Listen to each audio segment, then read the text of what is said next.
aireación. Los suelos francos, en cambio, que son los que están con el equilibrado, los porcentajes de arena, de arcilla y de limo, son equilibrados con propiedades compensadas. Ahora, cuando las partículas de suelo se adhieren fuertemente una con otras, forman lo que se llaman agregados. Y estos agregados pueden clasificarse por el tamaño, desde 0,5 a 5 milímetros de diámetro, formando grupos de agregados.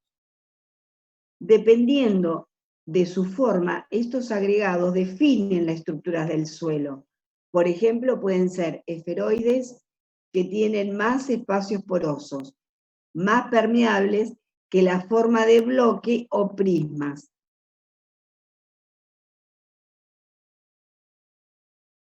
Otra característica física importante del suelo es la densidad de un suelo, que es el peso de las partículas dividido por el volumen del suelo que las contienen sin considerar los espacios porosos.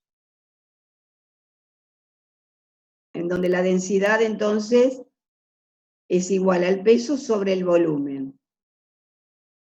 La densidad volumétrica o aparente es el peso de las partículas dividido el volumen del suelo que las contiene, considerando los espacios porosos.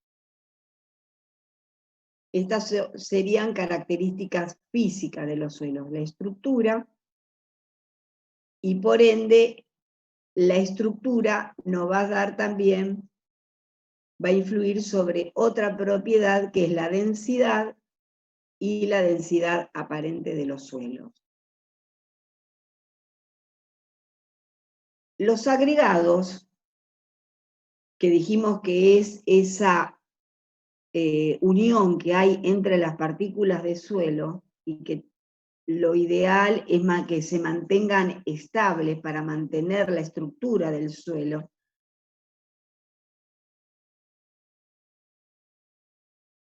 Tenemos que esa estabilidad de los agregados va a depender de la textura, del clima, de las prácticas de labranza, de los cationes absorbidos. Por ejemplo, el sodio dispersa las partículas y el calcio flocula las partículas, las une. Y un factor importante son los factores bióticos, que juegan un papel importante en la estructura de los suelos. Por ejemplo, las raíces que van explorando, disturbian el suelo y promueven la granulación, pero además secretan sustancias que hacen que estabilizan esas estructuras. El humus, que es la materia orgánica con alto grado de descomposición, aligera y une, cementa las partículas. También los microorganismos actúan en la estructura del suelo. Por ejemplo, los hongos y las bacterias promueven la agregación del medio por la producción de polisacáridos extracelulares y también las hifas. Es decir, es como que las hifas van abrazando las partículas y las estabilizan. Es importante, ¿para qué? Para mantener una buena circulación de aire y de agua, porque mantienen los espacios porosos. Entonces, en el suelo hay espacios libres denominados poros. Los poros son importantes en el movimiento del aire y del agua. También los microorganismos viven en los poros. Los poros pueden ser macroporos cuando tienen entre 30 y 100 micrones, o microporos menores de 30 micrones. Los microporos muy pequeños generan microhábitats que sufren fluctuaciones ambientales independientes. Las texturas arenosas tienen mayor densidad aparente y menor espacio total de poros, mayormente macroporos. La textura arcillosa, que tiene menor densidad aparente y más espacios total de poro, mayormente microporos. Por eso decimos que las texturas arcillosas resultan asfixiantes. Ahora vamos a ver las características físico-químicas del suelo. El pH es importante porque los microorganismos y las plantas responden marcadamente a la disponibilidad de los minerales, de los ambientes, y estos minerales van a estar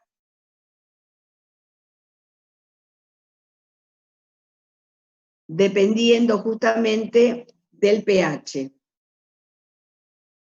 Los microorganismos, por lo general, pueden alterar el pH. Por ejemplo, donde hay lluvias insuficientes, los suelos son usualmente alcalinos. Y donde los suelos en suelos ácidos prevalecen donde las lluvias son suficientes para lixiviar las bases del suelo. Los aerobios oxidan el amonio y el sulfuro produciendo o liberando protones, acidificando el suelo. Entonces,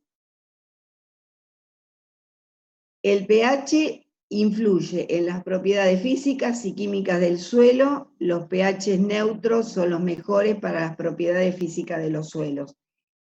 A pH muy ácidos hay una intensa alteración de los minerales y la estructura se vuelve inestable. En pH alcalino, la arcilla se dispersa, se destruye la estructura y existen malas condiciones desde el punto de vista físico. ¿Por qué en los suelos alcalinos? Porque los suelos alcalinos tienen sodio y el sodio dispersa las partículas. La mayoría de los microorganismos y las plantas prefieren un pH cercano a la neutralidad porque hay mayor disponibilidad de la mayoría de los nutrientes en ese rango. Si nosotros observamos en este esquema, vamos a ver que justamente a un pH 7 tenemos mayor disponibilidad en la mayoría de los nutrientes. Y hablamos de disponibilidad porque estamos hablando de la solubilidad de estos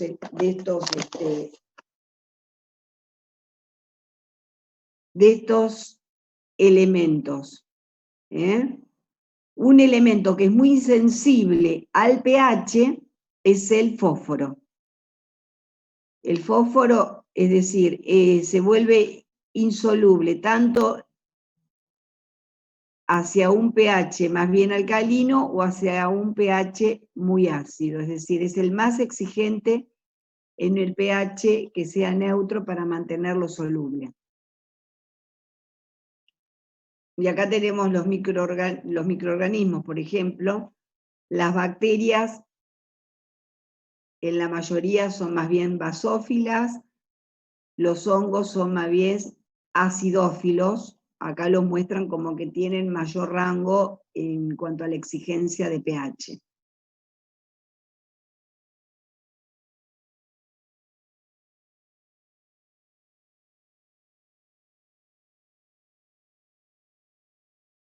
Entonces, el pH tiene una incidencia en la fertilidad, porque la mayoría, en la fertilidad de los suelos, porque la asimilación de los nutrientes está muy influenciada por el pH, ya les dije que por la solubilidad que presentan, ya que determinados nutrientes se pueden bloquear en determinadas condiciones de pH y no son asimilables para las plantas. Y el ejemplo es, por excelencia, es el fósforo. Bueno, estos el efecto de los grupos del tipo de suelo y el pH en ciertos grupos microbianos. Observamos acá distintos tipos de suelo con distintos pHs y vemos cómo las bacterias, por ejemplo, decrecen a medida que el pH justamente vamos aumentando la acidez. En cambio los hongos aumentan, esto es, o sea, en líneas generales, ¿no? Lo mismo que los actinomicetes. Es nada más que para observar cómo la condición de pH incide sobre la población microbiana. Lo mismo los tratamientos de fertilización cambian el pH del suelo y inciden sobre la población de bacterias, actinomicetes y hongos. Otra característica físico-química importante del suelo es el cambio iónico, que se define cambio iónico como los procesos reversibles por los cuales las partículas sólidas del suelo absorben iones de la parte acuosa, liberando al mismo tiempo otros iones en cantidades equivalentes, estableciéndose el equilibrio entre ambas fases. Tenemos acá una partícula de arcilla. Dijimos que la arcilla tiene la particularidad de ser activa químicamente porque tiene carga en su superficie. Con esa carga puede atraer cationes. Cationes que los mantiene en equilibrio con la solución del suelo. Y eso es importante para la planta, porque si estos cationes son de alguna forma retenidos por las partículas, no se pierden por lixiviación. Por eso es una característica muy importante el cambio iónico. Y a ese cambio iónico le decimos capacidad de intercambio, que puede ser catiónica, cuando son los catión calcio, potasio, magnesio, y se llama SIC directamente, y depende de la cantidad de arcilla y de materia orgánica. Porque justamente estas partículas son las que van a retener los cationes. Hablamos de capacidad de intercambio iónico cuando nos referimos al fosfato. Entonces acá tenemos representada una partícula de materia orgánica, humus, y las capitas de arcilla. Fíjense cómo justamente con esas cargas negativas que tiene, atraen los cationes y los mantienen en equilibrio con la solución del suelo. La capacidad de intercambio catiónico se mide en 1000 equivalentes, y acá tenemos una lista de partículas, y vemos que justamente la materia orgánica es la que tiene mejor valor, el valor más alto en capacidad de intercambio catiónico. La vermiculita, que es un tipo de arcilla, de partícula también. La montmorillonita, que es una arcilla, es la mejor arcilla. Luego tenemos la caulinita, por ejemplo, que es arcilla, pero es una arcilla amorfa, no tiene casi carga en superficie, entonces no atrapa los cationes. Entonces, cuando hablamos de que un suelo negro, un suelo oscuro, hablamos de que es un suelo fértil. ¿Por qué hablamos de que el suelo es fértil? Porque justamente la propiedad que le da el humus, ¿cuál es? La capacidad de intercambio catiónico. la que permite, ayuda a que los cationes minerales no se pierdan y estén en disponibilidad a la planta, y además porque mantienen la agregación de las partículas, que es importante para mantener la estructura, mantener la existencia de los macroporos, de los microporos y de la circulación del agua. O sea que todo tiene que ver con todo.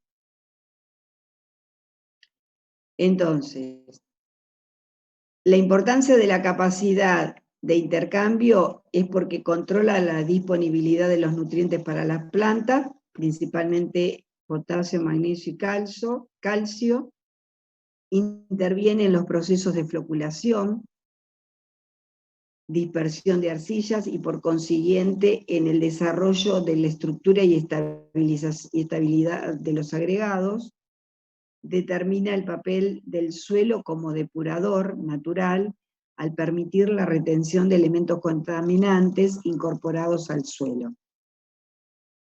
Pobrecito suelo.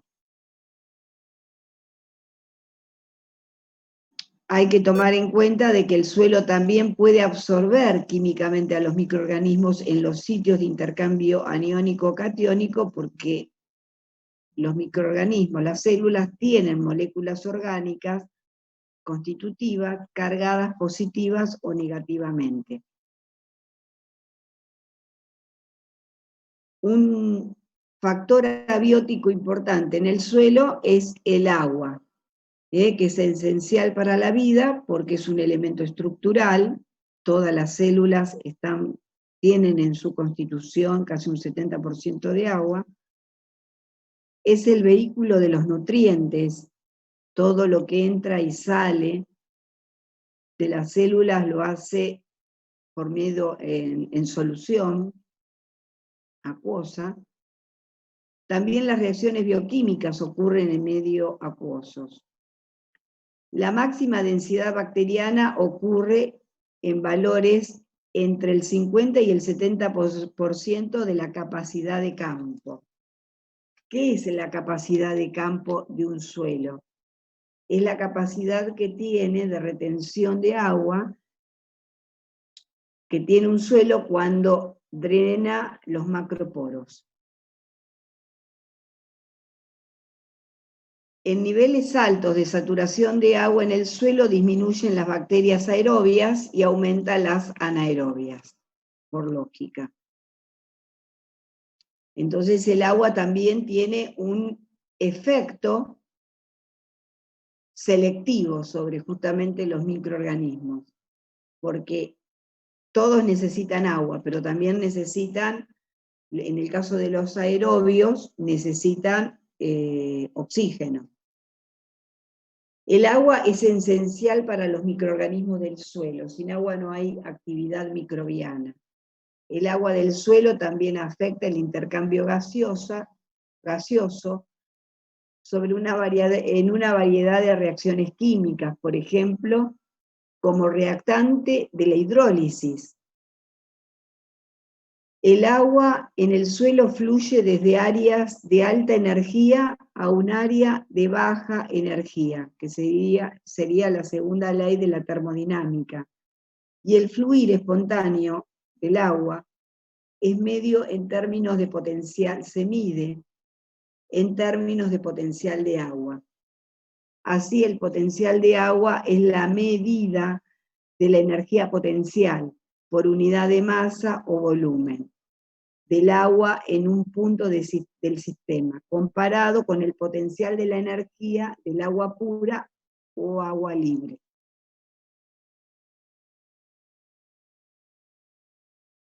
Como el agua pura o el agua libre es asignada frecuentemente como un potencial de agua cero y el potencial de agua de un suelo es frecuentemente más bajo que la energía potencial del agua pura o agua libre, el potencial en el suelo es frecuentemente un número negativo, en donde el potencial de agua en el suelo es asignado con la letra psi, y es la suma de varias fuerzas. Estas fuerzas son el potencial osmótico, el potencial mátrico y el potencial gravitacional.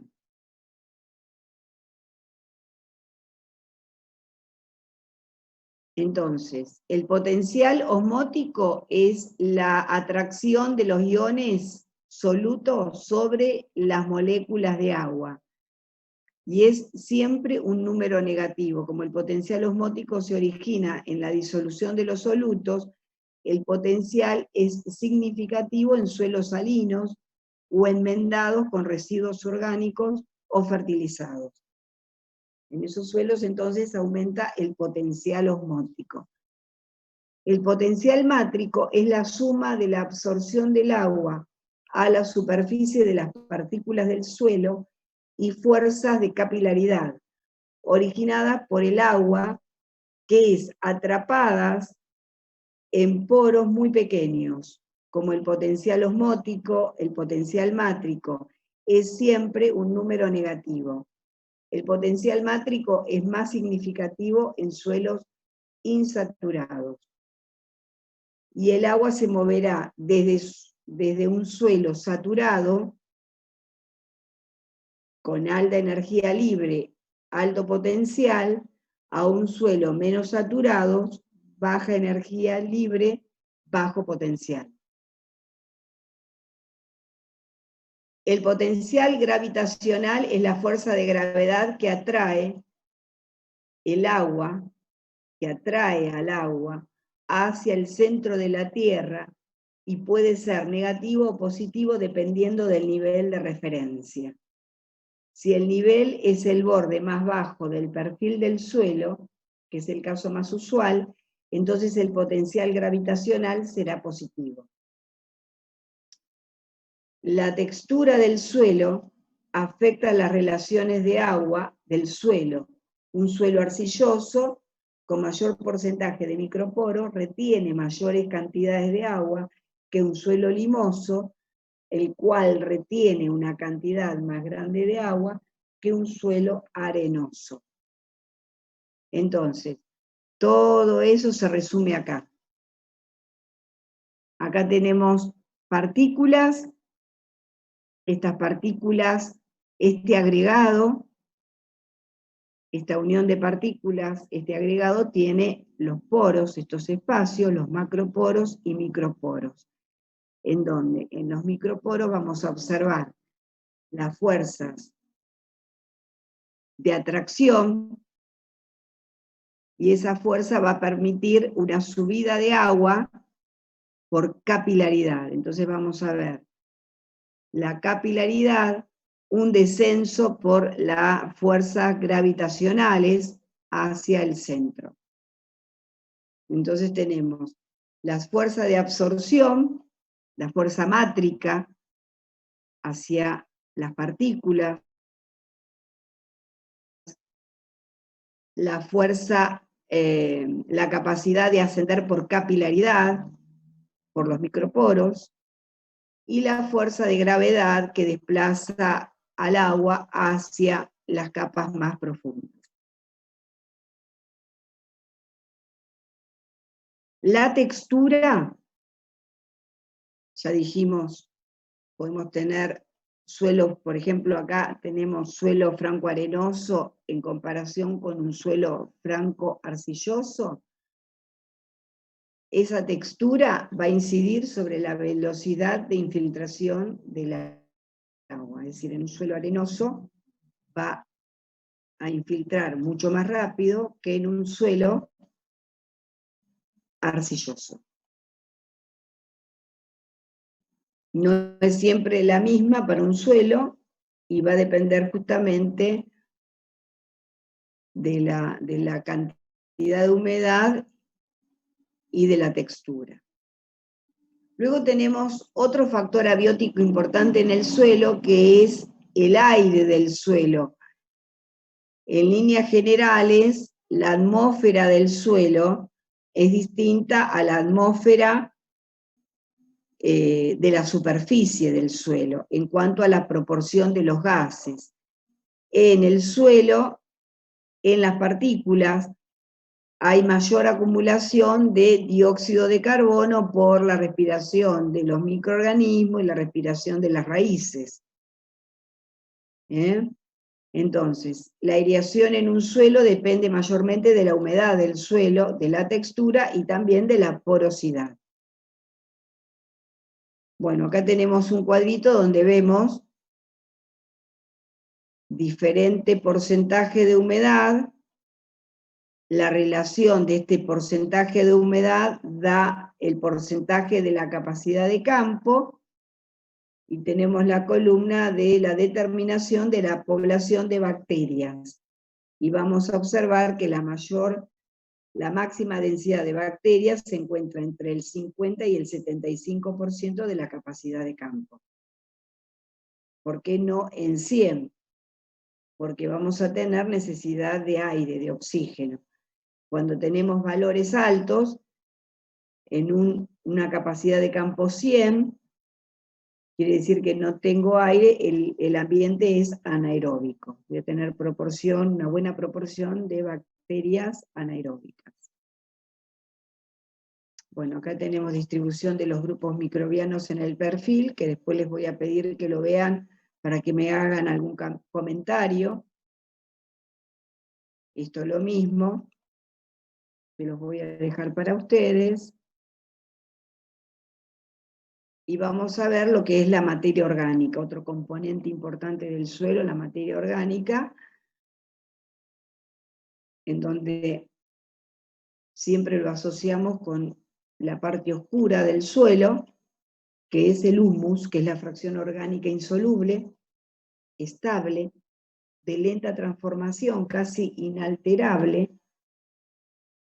Las funciones más importantes en el suelo ya lo hemos visto, que es la capacidad de intercambio catiónico y como cementante de los agregados, ayudando a la estabilidad.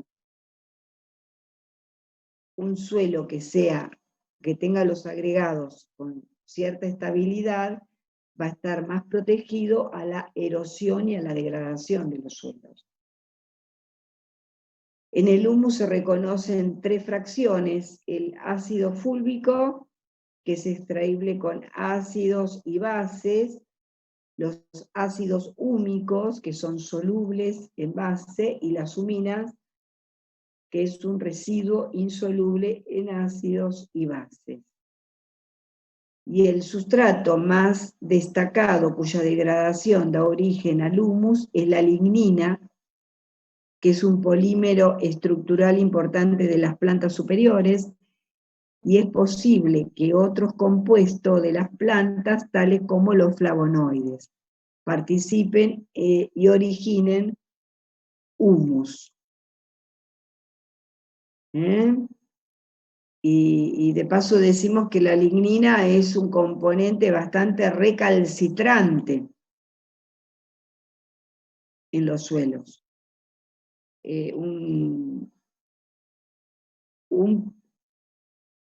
Una molécula recalcitrante es una molécula difícil de degradar. Así fíjense qué importante y qué lento es el origen del humus, porque es a partir de una sustancia que es recalcitrante. La temperatura, otro factor importantísimo en el suelo. Se dice que la temperatura microbiológicamente es un factor del primer orden, porque regula todos los procesos biológicos, porque afecta cuanti y cualitativamente a la comunidad, y en el suelo vamos a encontrar psicrófilos, menos de 20 grados, mesófilos y termófilos.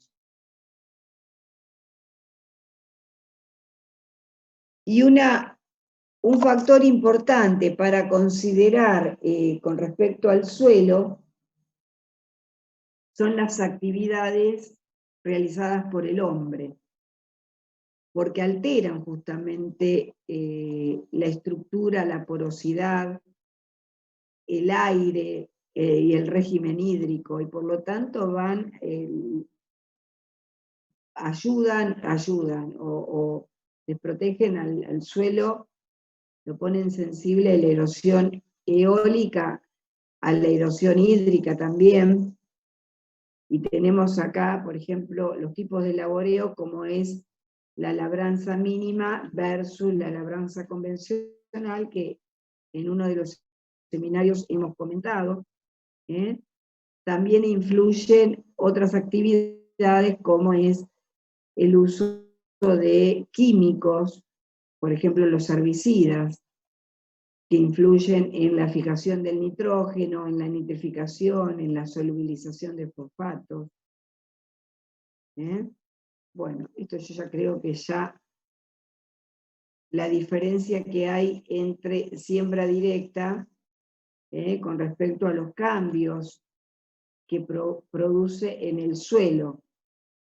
Por ejemplo, la siembra directa tiene beneficios como la acumulación de humedad en el suelo, menores pérdidas de erosión, menor compactación a largo plazo en la capa arable, mayor acumulación de materia orgánica en el horizonte superficial y menor costo operativo y una justa oportunidad de siembra. Sin embargo, las desventajas es el aumento de la compactación a corto plazo, alta dependencia de insumos químicos, de herbicidas, menores posibilidades de error en sus aplicaciones y hay un incremento en la incidencia de determinadas plagas. También una menor disponibilidad de nitrógeno orgánico del suelo es otro factor a tener en cuenta, ya que al no laborearse el suelo, se producen cambios importantes en la dinámica del nitrógeno. El suelo tiende a estar más húmedo, más frío, menos aireado, más ácido. La materia orgánica se descompone más lentamente, disminuyendo la tasa de mineralización del nitrógeno.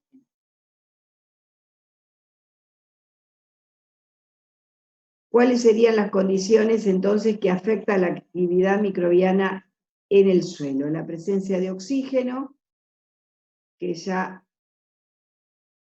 lo hemos comentado, la humedad, que lo hemos comentado, la temperatura, que lo hemos comentado, el pH y el calcio intercambiable.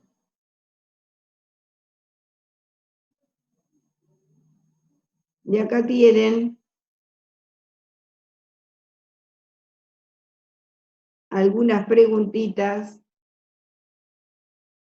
de guía para evaluarlos en el segundo parcial. ¿Se durmieron? ¿Fueron? ¿Tomaron mate? ¿Vieron algún capítulo? De la telenovela. Por el chat nadie preguntó nada.